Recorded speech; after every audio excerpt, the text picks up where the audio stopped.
RBA, resident of backward area. Jammu Kashmir में 20% आरक्षण जम्मू कश्मीर की सरकारों ने आरबीए में दे रखा था। 20% आरक्षण का मतलब हो गया 20% रिजर्वेशन थी उन लोगों के लिए जो लोग बैकवर्ड इलाकों के रहने वाले थे। इस तरह का रिजर्वेशन का पैमाना आपको देश के किसी दूसरे कोने में नहीं मिलता। नीयत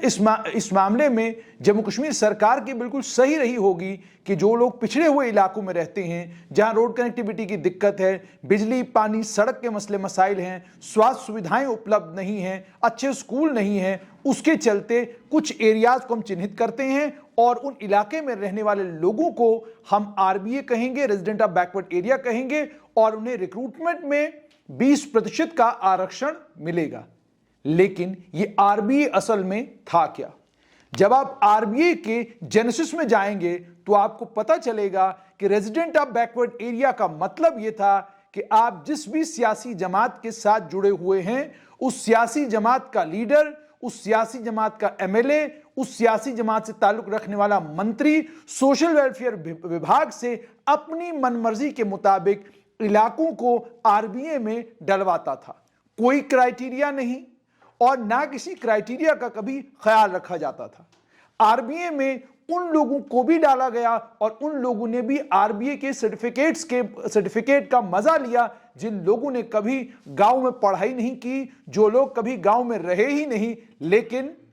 उनके पिताजी रहते थे, उनके दादाजी रहते थे, या परिवार का कोई आदमी गांव में रहता था। उसके चलते उन लोगों ने आरबीए का सर्टिफिकेट बनाया और आरबीए के सर्टिफिकेट के जरिए उसका benefit Jammu Kashmir public service commission की रिक्रूटमेंट में भी लिया और Jammu Kashmir service selection board की रिक्रूटमेंट में भी लिया। सिर्फ इतना ही नहीं, फर्जीवाड़ा इस बड़े लेवल का था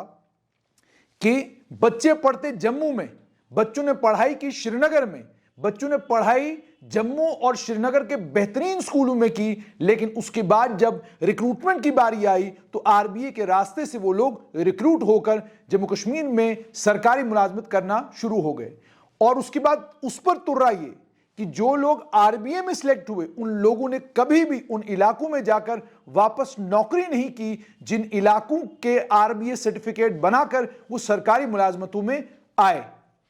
5 अगस्त 2019 के बाद परिवर्तन तो हुआ, लेकिन परिवर्तन केवल मात्र इतना हुआ कि जहां 20% आरक्षण आरबीए में था उसे घटाकर 10% कर दिया गया। क्या देश के किसी दूसरे भाग में इस तरह का आरक्षण आपको देखने को मिलता है? आप या तो आरक्षण देते हैं इस बुनियाद पर कि आप सामाजिक तौर पर बैकवर्ड हैं तो आप आरक्षण देते हैं, आप आरक्षण इस बुनियाद पर देते हैं कि आप किसी एक खास समुदाय से ताल्लुक रखते हैं और खास समुदाय से ताल्लुक रखने के बाद पीढ़ी दर पीढ़ी जो आपके साथ ज्यादतियां हुई हैं उन ज्यादतियों को खत्म करने के लिए और आपको बाकी जातियों के बराबर लाने के लिए आप आरक्षण देते हैं। आरक्षण का कोई भी पैमाना हो, पैमाना अक्सर यह होता है कि आपके साथ किसी भी तरीके की अगर ज्यादती हुई है, इतिहास में हुई है, इस कालखंड में हो रही है, उस ज्यादती को दूर करने के लिए आरक्षण दिया जाता है ताकि इस तरह के बच्चों को मौका मिले, वो आगे आए और बाकी बच्चों के साथ जो उन इलाकों में रहते हैं, जिन इलाकों में तमाम सुख सुविधाएं हैं, या उन परिवारों से आते हैं, उन समुदायों से आते हैं जिन समुदायों ने को इतिहास में भी सब कुछ मिला और आज भी सब कुछ मिला हुआ है, उनको डिफरेंशिएट करने के लिए और इस समाज को बराबर करने के लिए आरक्षण दिया जाता है। लेकिन जम्मू कश्मीर आरबीए एक अद्भुत किस्म का आरक्षण था। जब भी कोई नई सरकार बनती तो एमएलए आते और अपने 10 गांव बताते कि ये आरबीए में डाल दीजिए, एमएलसी आते और कहते फला इलाके के ये 10 गांव आरबीए में डाल दीजिए। और हैरानगी की बात तो ये है कि 5 अगस्त 2019 के बाद वाले प्रशासन में भी किसी प्रशासनिक अधिकारी को यह हिम्मत नहीं आई, यह ताकत नहीं आई कि वो प्रशासनिक अधिकारी एक रिपोर्ट तैयार करवाता जिस रिपोर्ट की बिना पर वो कम से कम जम्मू कश्मीर के लोगों को यह बताता कि जिन इलाकों को आरबीए डिक्लेयर किया गया, अलग अलग वक्तों में किस क्राइटेरिया के बिना पर डिक्लेयर किया गया, फाइल कैसे तैयार हुई, उन फाइलों पर जब दस्तखत हुए तो किन लोगों के दस्तखत हुए,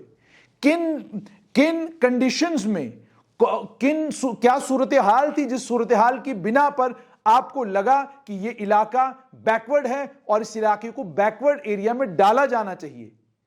क्या रिकमेंडेशंस थी? आज तक किसी सरकार ने हिम्मत नहीं की कि उसे पब्लिक करता, और ना ही जम्मू कश्मीर सरकार में आज साहस आ रहा है कि जो आरबीए कैटेगरी में आज भी 10% आरक्षण है उसे खत्म करके इस कैटेगरी को ही ओबीसी यानी अदर बैकवर्ड क्लासेस 27% का जो आरक्षण है उस आरक्षण को जम्मू कश्मीर में लागू किया जाए। अभी भी सोच विचार चल रहा है, अभी भी चिंतन मंथन चल रहा है। एक राजनीतिक दल को यह फिक्र है कि अगर आरबीए खत्म हो गया लोग नाराज हो जाएंगे, शायद हमको वोट नहीं पड़ेगा। बाकी राजनीतिक दलों को यह है कि आरबीए खत्म हुआ तो बड़ी अच्छी बात होगी, ढोल बजा बजा के लोगों को सुनाएंगे हमने आरबीए आपके लिए रखा था क्योंकि आपके इलाके बैकवर्ड हैं, आपके इलाके पसमानदा हैं, पसमानदा इलाकों के लिए हम लोगों ने आरबीए रखा था ताकि आपके बच्चों को भी कॉम्पिटिटिव एग्जामों में कम से कम इस एक कैटेगरी का फायदा होता, राजनीतिक तौर पर उनको लाभ होगा और इस पार्टी को लगता है कि राजनीतिक तौर पर हमें इसका नुकसान होगा, इसलिए चलने दो वो जो सालों से जम्मू कश्मीर में चलता आया है। रेजिडेंट ऑफ बैकवर्ड एरिया को लेकर अब commission for socially and educationally backward classes ने भी कहा है कि लगभग 50% इलाके जो हैं वो बैकवर्ड एरिया की लिस्ट से बाहर हो जाएंगे क्योंकि इस समय वो बैकवर्ड नहीं है। 50% इलाके अगर बैकवर्ड एरिया की लिस्ट से आज कमीशन कह रहा है बाहर निकलेंगे तो कमीशन को आम जनता को यह भी समझाना होगा कि बैकवर्ड की परिभाषा क्या है। अदर बैकवर्ड क्लासेस में SC, ST, economically weaker section, क्या ये सारी रिजर्वेशनें काफी नहीं है? इन रिजर्वेशनों के बावजूद भी आपको रेजिडेंट ऑफ बैकवर्ड एरिया वाली एक कैटेगरी रखनी है जिस कैटेगरी का उन लोगों ने फायदा उठाया जो लोग कभी उन बैकवर्ड इलाकों में रहे ही नहीं। और इसमें अगर जेन्युइन इसमें यह मालूम करने की जरूरत भी है कि कितने प्रतिशत लोग ऐसे हैं जिन्हें वाकई आरबीए का फायदा हुआ, उन्होंने अपनी पूरी पढ़ाई गांव में की और पूरी पढ़ाई गांव में करने के बाद उन लोगों ने आरबीए में जो रिजर्वेशन का प्रतिशत था उस प्रतिशत के जरिए उनको फायदा हुआ। इसकी जानकारी भी आम जनता को दी जानी चाहिए। लेकिन कोई भी शासन हो, कोई भी प्रशासन हो, हर प्रशासन राजनीतिक तौर पर मजबूर होता है। बड़ी बड़ी सैद्धांतिक बातें करना और संविधान की सुबह से लेकर शाम तक कस्में खाना बड़ा आसान काम है, लेकिन जब संविधान को जमीन पर उतारने का काम शुरू होता है और देश के बाकी राज्यों में जो कुछ है वही जम्मू कश्मीर में हो, जब यह काम शुरू होता है तो इसका विरोध सबसे पहले आजकल वही पार्टी कर रही है जो पार्टी एक समय में जम्मू कश्मीर को बाकी राज्यों के जैसा देखना चाहता है थी।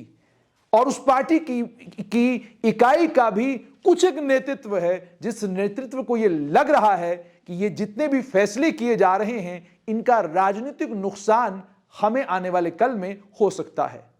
पार्टी के नेताओं को एक बात का ख्याल रखना चाहिए कि कानूनी तौर पर जो चीजें बाकी पूरे देश में लागू हैं वही जम्मू कश्मीर में भी होंगी,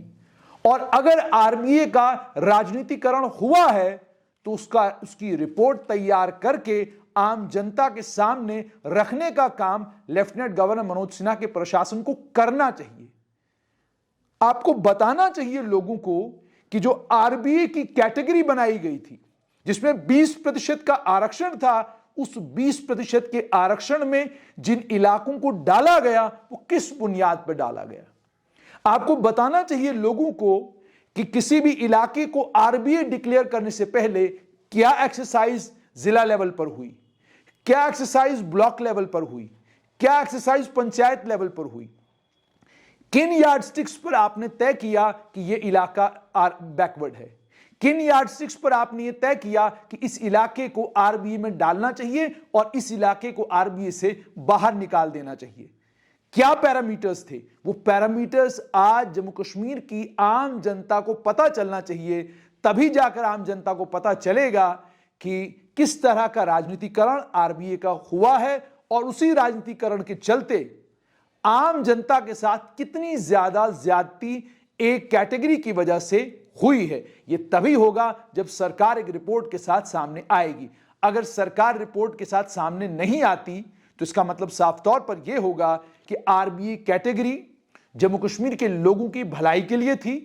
यह सरकार आई, इसने आरबीए को खत्म किया, इससे लोगों का नुकसान हुआ है। अब लोगों को फायदा हुआ